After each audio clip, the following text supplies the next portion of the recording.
अतिथि के रूप में राजस्थान सरकार के कैबिनेट मंत्री, पशुपालन विभाग, पशुपालन डेयरी और गौपालन विभाग, देवस्थान विभाग के मंत्री महोदय आज इस ज्ञान सत्र में पधारे हैं।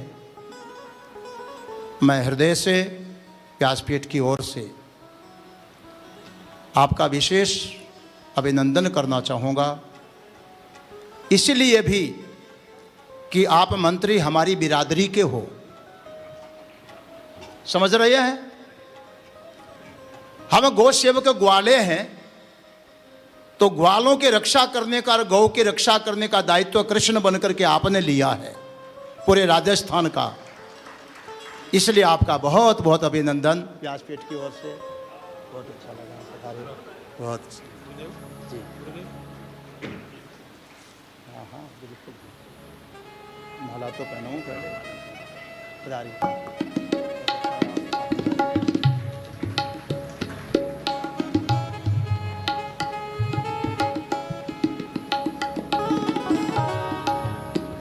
हमारे अत्यंत आदरणीय अभिन्न आत्मस्वरूप सांसद महोदय जी के द्वारा और मंत्री महोदय जी का, जोराराम जी का स्वागत हुआ है।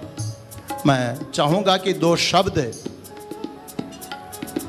क्योंकि बिरादरी वाले मिलना बड़ा मुश्किल होता है, आज मिल गए हैं तो दो शब्द आपके मुख से हम सुनना भी चाहेंगे। माइक वाले भैया माइक दे करके, और सभी को आपके उद्गार, आपके भाव सुनने का सौभाग्य दें।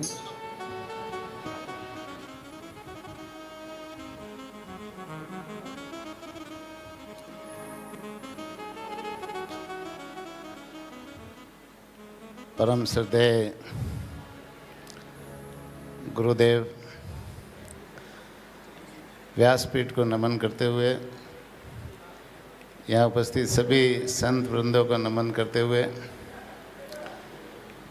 आज के इस कार्यक्रम में हमारे बीच में हम सब के मार्गदर्शक और हमारे भीलवाड़ा से लोकप्रिय सांसद सम्मान्य दामोदर जी अग्रवाल जी, मांडल से लोकप्रिय विधायक सम्मान्य उदयलाल जी, भीलवाड़ा से लोकप्रिय विधायक अशोक जी कोठारी जी, हमारी पार्टी के जिलाध्यक्ष प्रशांत जी मेवाड़ा जी, सब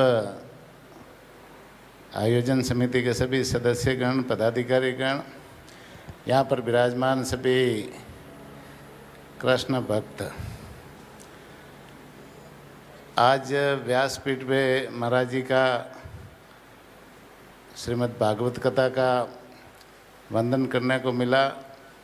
मुझे भी 5-10 मिनट के लिए आपका वंदन करने को मिला, आपका आशीर्वाद मिला। निश्चित रूप से भागवत कथा में जो पूरा वर्णन है वो महाराज जी सब आपको अलग अलग वृत्तांत के रूप में सब सुना रहे, लेकिन उसका एक ही है कि मनुष्य जब जीवन में यहाँ आता है तो कर्म करने के लिए स्वतंत्र रहता है। और वो भागवत कथा में भगवान श्री कृष्ण ने एक ही बात कही कि जैसा कर्म करोगे वैसा फल मिलेगा, और कर्म ही कामधेनु है। आप जीवन में अपने क्षेत्र में जैसा कर्म करोगे उसके अनुसार फल है, निर्धारित है, वो ऑटोमेटिक है। जैसे कंप्यूटर में फिटिंग होता है वैसे का वैसा जीवन में कर्म फल है ना, वो निर्धारित है। तो अपन भागवत से एक ही संदेश ले कि हम अपने कर्मों को सुधारें और अपने कर्मों को सत्कर्म के रूप में करें, अच्छे कर्म करें, तो निश्चित रूप से मनुष्य जीवन तो जीना ही है, लेकिन एक रास्ता उससे आगे भी है, वो है मोक्ष। और मोक्ष मिलेगा कर्मों से ही। अच्छे कर्म करोगे तो मोक्ष मिलेगा। तो जीवन की जो ये 84 लाख योनियों को जीते हुए अपन दूसरा रास्ता मोक्ष की तरफ भी जाता है, और वो भागवत में ही बताया गया है। और भागवत में जो बताया गया वो महाराज साहब के वंदन से, उनके अनुसरण से हम ग्रहित करें तो निश्चित रूप से अपना जीवन सफल होगा। वैसे अभी सरकार ने, माननीय मुख्यमंत्री जी ने मुझे 2-4 विभागों की जिम्मेदारी दे रखी है, पशुपालन, डेयरी, गोपालन, देवस्थान, और महाराज जी ये सारे सेवा के मंत्रालय मुझे दे रखे हैं। तो निश्चित रूप से मैं अपने आप को भाग्यशाली समझता हूँ और भगवान का कोई आशीर्वाद है जो ऐसे सेवा के मंत्रालय मुझे राजस्थान भर में सेवा करने का मौका मिल रहा है। और निश्चित रूप से हम लोग गाय माता की सेवा करते हुए, देवताओं की सेवा करते हुए, पशु पक्षियों की सेवा करते हुए हमारी इस सनातन संस्कृति को कैसे मजबूत करें, इस दिशा में हम सब लोगों को काम करने की आवश्यकता है। आजकल देखो कई तरह के लोग इस संसार में पैदा हुए हैं जो इस सनातन संस्कृति का विरोध करते हैं। कई कहते हैं ना ये सनातन तो कोरोना है, कई कहते हैं सनातन तो एड्स है, कई कहते हैं सनातन को नष्ट करना है। तो ऐसे सनातन विरोधियों को भी हमें जवाब देना है। और इस सनातन, वैसे सनातन कभी नष्ट हो नहीं सकता। सनातन वसुदेव कुटुंबकम के भाव को लेकर चलने वाला है और सनातन किसी का नुकसान करता ही नहीं है। यहाँ रहने वाले मानव मात्र के कल्याण का काम सनातन करता है। साथ ही साथ में सनातन में हम पक्षियों को भी पूजते हैं, हम पहाड़ों को भी पूजते हैं, हम नदियों को भी पूजते हैं, हम अग्नि देवता को भी पूजते हैं। हम सनातन में इस धरती पर रहने वाले सभी पेड़ पौधों, पशु पक्षियों सबको पूजते हैं और उनको भी अपने परिवार का सदस्य मान करके हम वसुदेव कुटुंबकम के भाव को लेकर चलते हैं।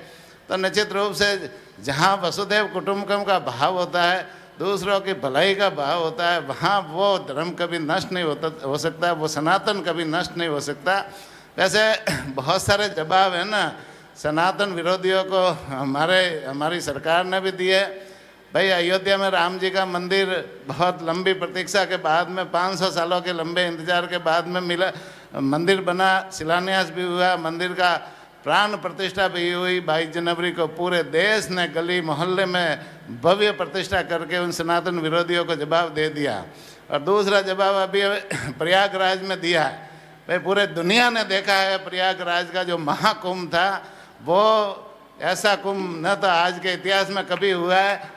ऐसा भव्य को महाकुंभ हुआ जब 66 लाख के आसपास लोगों ने, 66 करोड़ लोगों ने जाकर के वहाँ प्रयागराज में गंगा माता, सरस्वती माता, यमुना माता का पवित्र स्नान किया और अपना जीवन तो सुधारने का काम ही किया, लेकिन दुनिया को भी दिखाया कि भारत में सनातन है ना, वो कभी खत्म नहीं हो सकता और दुनिया को साथ में लेकर चलने वाला धर्म है। इसलिए हम सनातन और मजबूत है, हम संसार का भला करने वाले लोग हैं।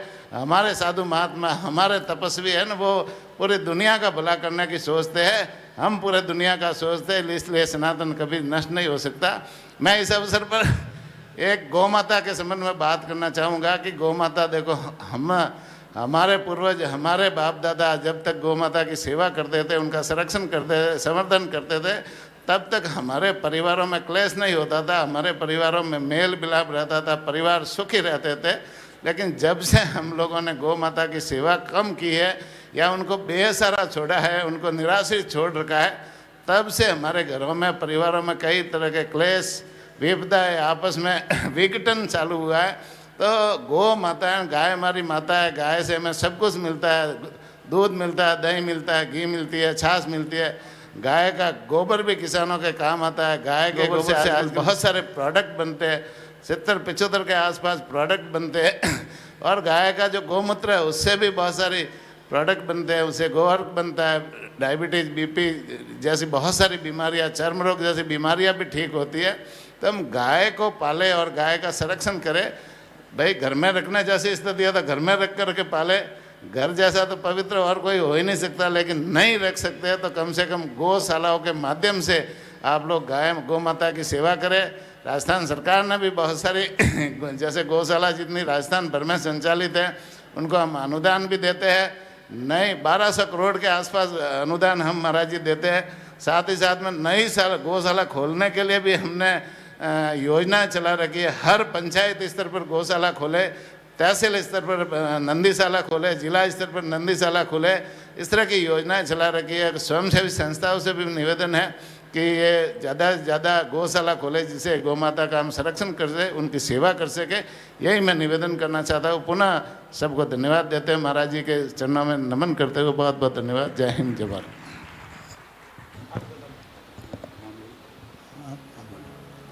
बहुत बहुत शुभकामना, मंगल कामना आपके पधारने पर। जो राजस्थान सरकार के द्वारा आपके माध्यम से गौ संरक्षण के लिए जितने भी उपाय किए जा रहे हैं वो सराहनीय है, अति प्रसन्नता का विषय है। एक विशेष मेरा निवेदन, क्योंकि आप अधिकृत पुरुष हैं, मेरा यही निवेदन है कि जिस प्रकार अभी गोमय से उत्पाद 70-75 प्रकार के आप बता रहे हैं, मगर उसके लिए मार्केट नहीं है।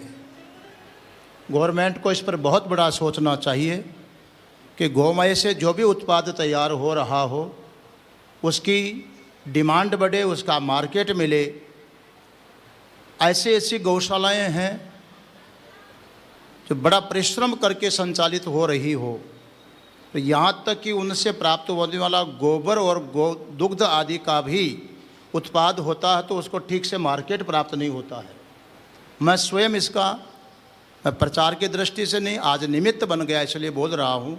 मैं कभी अपनी गौशाला की बात नहीं करता, मगर आज शकरगढ़ गौशाला में 635-36 गोवंश आज की तारीख में विद्यमान है और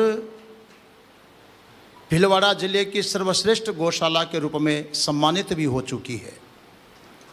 मैं निवेदन करूंगा कि एक बार हमारे आग्रह पर आप जरूर हमारे लिए समय निकालेंगे तो हमें बड़ी प्रसन्नता होगी वहाँ के लिए।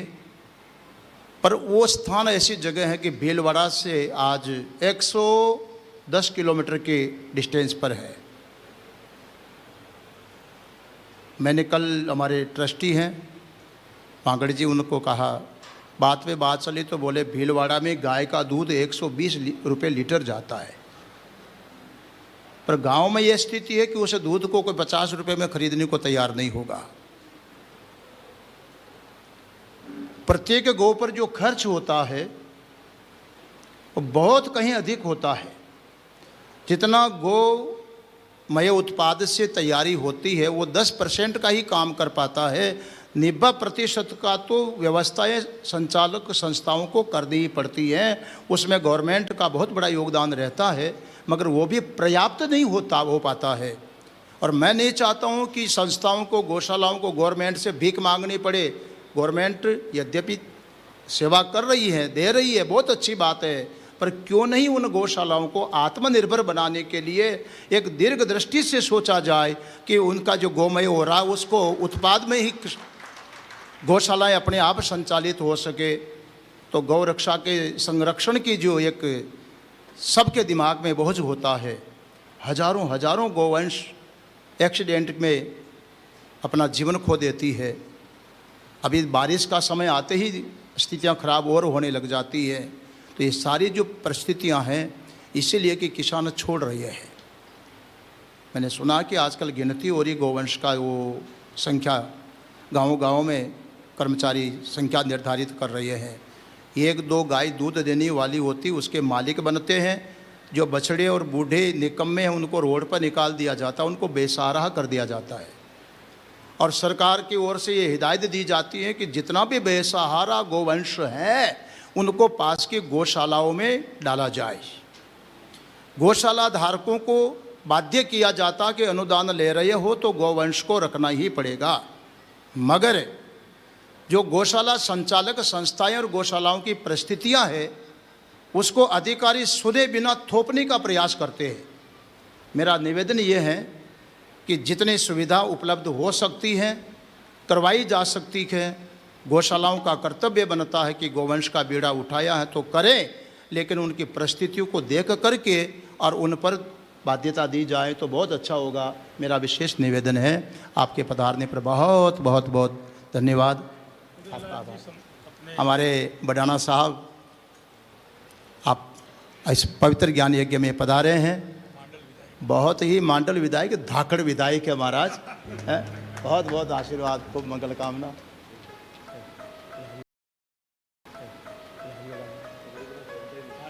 अच्छा,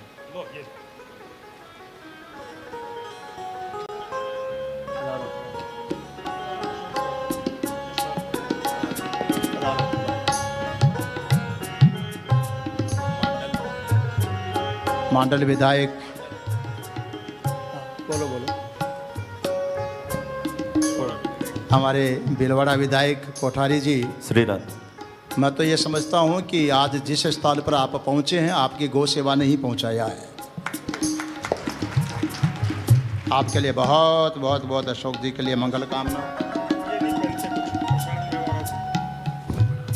और प्रशांत मेवाड़ा जी, यथा नाम तथा काम।